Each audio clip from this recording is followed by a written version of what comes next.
Hello दोस्तों, Omkar institution में आपका स्वागत है। और यह जो है हमारी दूसरी क्लास है आज की, जिसमें हम क्या देखेंगे दोस्तों, गैर बैंकिंग वित्तीय संस्थाएं। इससे पहले हमने वाणिज्यिक बैंक को अच्छे से देख लिया था और वाणिज्यिक बैंक से जो जो प्रश्न आने की संभावना है उनको हमने वहां पर अच्छे से डिस्कस कर लिया है। अब ये अगला टॉपिक है दोस्तों हमारा गैर बैंकिंग वित्तीय संस्था है, इसको हम बेहतर तरीके से कंप्लीट करेंगे। जो वाणिज्यिक बैंक था दोस्तों, उसमें हमने जो बैंक देखे थे, बहुत सारी ऐसी प्रमुख बैंक है वो हमारी गैर बैंकिंग वित्तीय संस्थाओं से भी संबंधित है। तो अभी मैं यहाँ पर क्लास जब शुरू करूंगा तो आपको मैं वो वाली बात भी बताऊंगा जो हमने पिछली कक्षा में देखा है। तो आपकी ये क्लास जो है पूरी तरीके से क्या हो जाएगी, कंप्लीट हो जाएगी। और यदि आपने दोस्तों इससे पहले हमारी क्लास नहीं देखी है तो एक बार देख लीजिएगा। यूनिट 6 को हम समग्रता के साथ कंप्लीट कर रहे हैं और आज या कल 2 दिन में हमारी क्लास जो है कंप्लीट होने वाली है। ठीक है, चलो शुरू करते हैं हमारी इस क्लास को दोस्तों। और सबसे पहले बात करते हैं गैर बैंकिंग वित्तीय संस्था है। देखो, गैर बैंकिंग वित्तीय संस्थाएं है क्या दोस्तों। सबसे मूल बात तो ये है कि ये किसी प्रकार की बैंक की तरह ये काम जरूर करेगी, लेकिन ये बैंक नहीं है। भले आप हेडिंग में देख रहे हैं कि गैर बैंकिंग वित्तीय संस्था है, तो ये संस्थाएं जो है ये बैंक के रूप में कभी स्थापित नहीं की जाती है, लेकिन इनका कार्य जो रहता है ये पूरी तरीके से बैंक की तरह कार्य करती है। जैसे यदि आप जमा करोगे राशि तो ये जमा भी करवाती है, आपको ऋण की आवश्यकता लगती है तो ये ऋण भी प्रदान करेगी।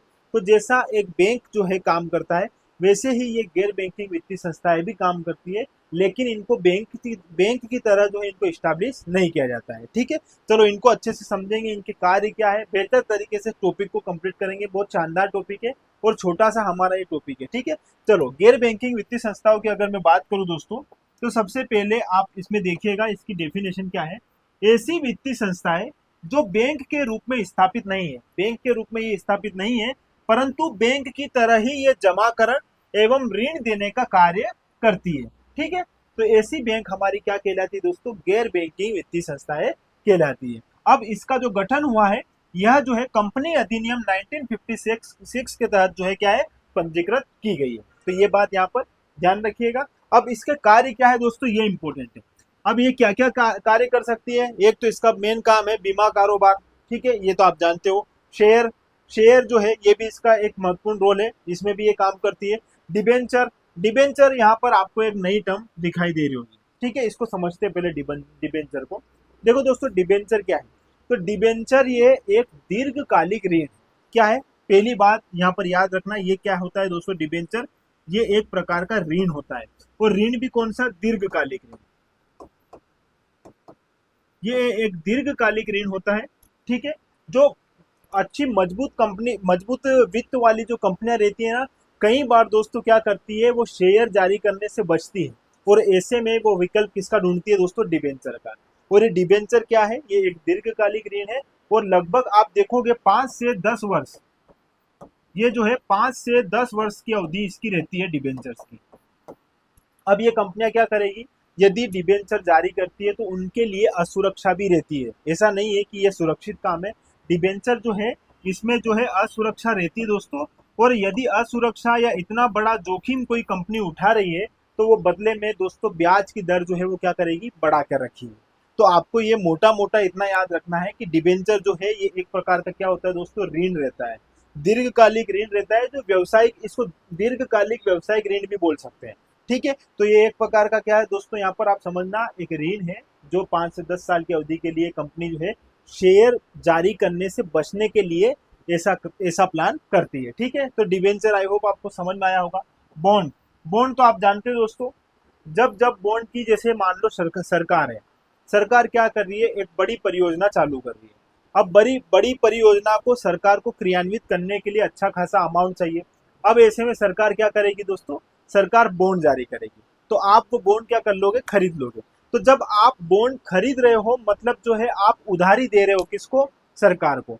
बदले में सरकार या कंपनी या नगर निकाय जो भी उस बॉन्ड को खरीद रहा है, वो इस बात के लिए वचन देता है या वचन करता है कि वो आपको, आपका जो आपने निवेश किया है, उस निवेश में जो आपका ब्याज बन रहा है और निवेश दोनों जो है समय पर चुकाएगी। ठीक है, तो इस प्रकार के बॉन्ड्स भी जो है जारी किए जाते हैं। बॉन्ड्स को भी आप अच्छे से जानना।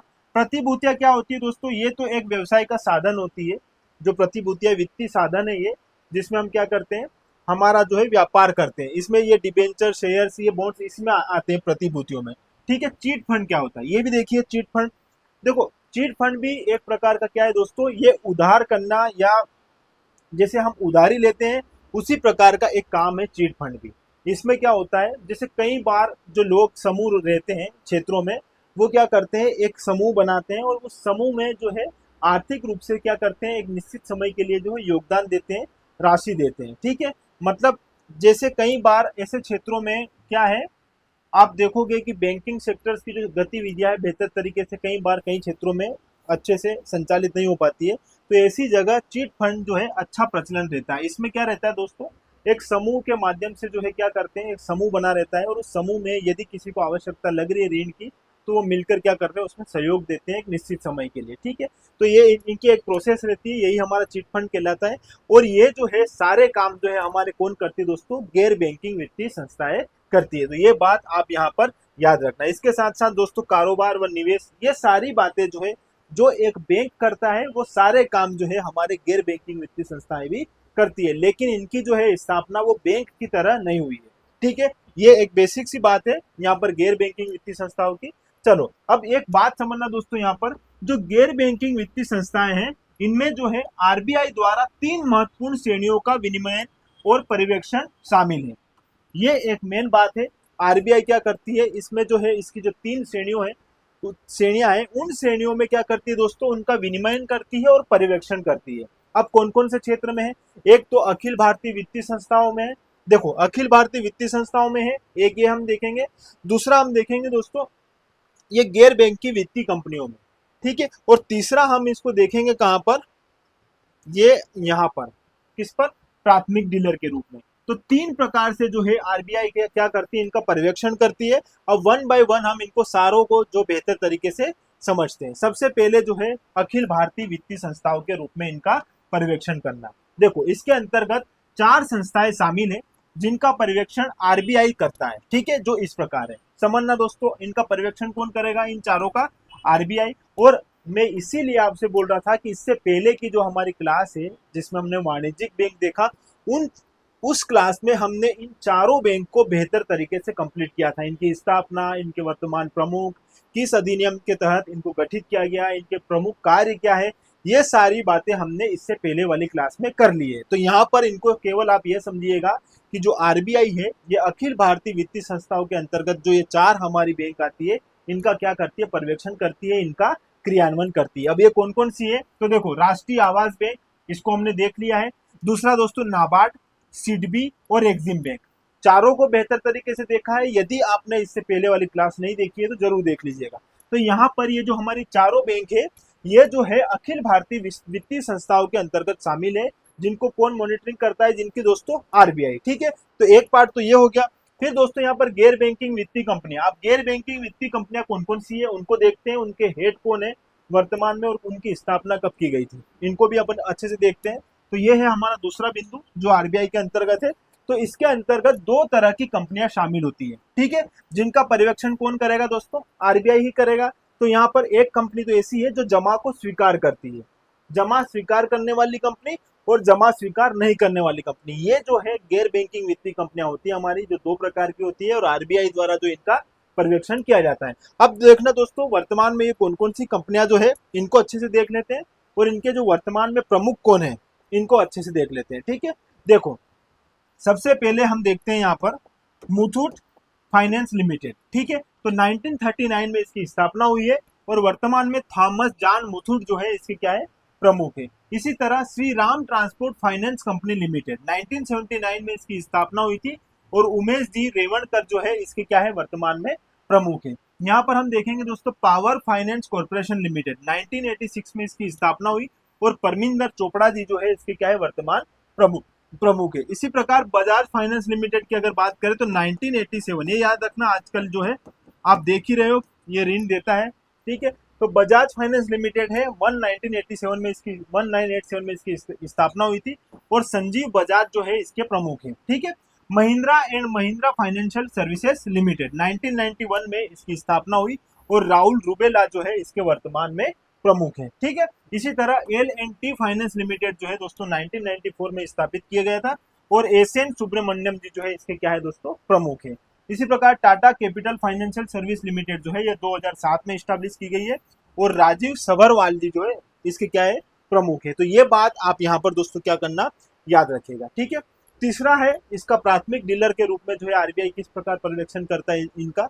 तो देखना दोस्तों, इसके अंतर्गत आरबीआई, यहाँ पर पेन चेंज करता हूं मैं, इसके अंतर्गत दोस्तों आरबीआई या रिजर्व बैंक के पास पंजीकृत ऐसी संस्थाएं होती है जो प्रतिभूति को खरीदने और बेचने का कार्य करती है। तो इसके अंतर्गत कौन कौन सी शामिल होगी कंपनियां दोस्तों, जो क्या करती है, प्रतिभूति को खरीदती है और उन्हें बेचती है। और ये संस्थाएं भारतीय रिजर्व बैंक से प्रतिभूतियां सीधे खरीदकर अन्य क्रेताओं को उन्हें बेच देती है, ठीक है।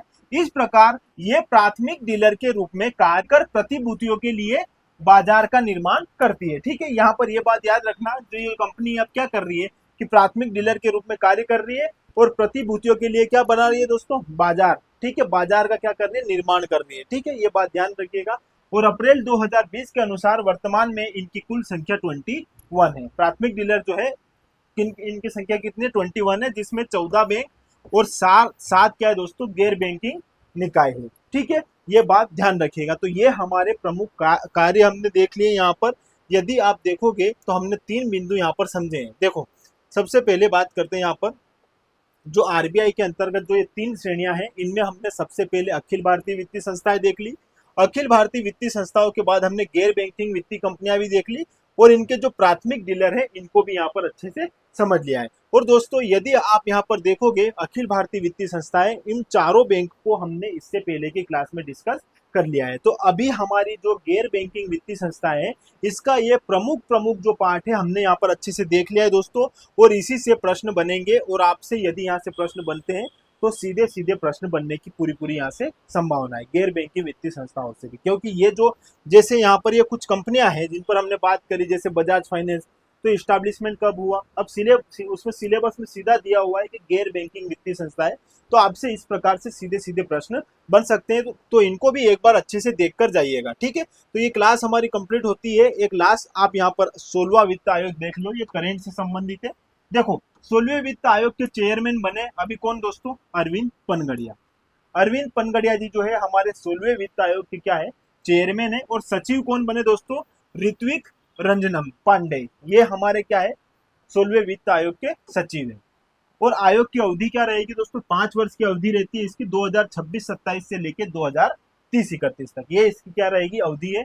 और ये अपनी रिपोर्ट जो है 31 अक्टूबर 2025 तक सौंपेगा किसको, राष्ट्रपति को। तो ये कुछ प्रमुख बातें थी जो हमने यहाँ पर देखी। इसी प्रकार दोस्तों हमारा ये गैर बैंकिंग वित्तीय संस्थाएं वाला जो टॉपिक है यहाँ पर कंप्लीट होता है। छोटा सा टॉपिक है, लेकिन छोटा इसलिए है क्योंकि इसकी जो प्रमुख प्रमुख हमने जो बैंक है ये हमारे इससे पहले वाली क्लास में देख ली है। ये चारों, इनके बारे में आप अच्छे से देखिएगा दोस्तों, यहाँ से प्रश्न बन सकते हैं। नाबार्ड, सिडबी, एक्सिम बैंक और एनएसबी, चारों इंपॉर्टेंट है, चारों से प्रश्न बनने की संभावना है। यदि नहीं देखी है तो एक बार जरूर देख लीजिएगा, ठीक है। तो ये आज की हमारी इस क्लास में हम इतना ही रखते हैं दोस्तों। फिर मिलते हैं हमारी नेक्स्ट जो हमारे सिलेबस के अनुसार जो बिंदु है उस पर बात करेंगे, ठीक है। सेबी है जो हमारा अगला बिंदु, उस पर चर्चा करेंगे। तो जुड़े रहिएगा दोस्तों, और जुड़े रहने के लिए आपका बहुत बहुत धन्यवाद। Thank you.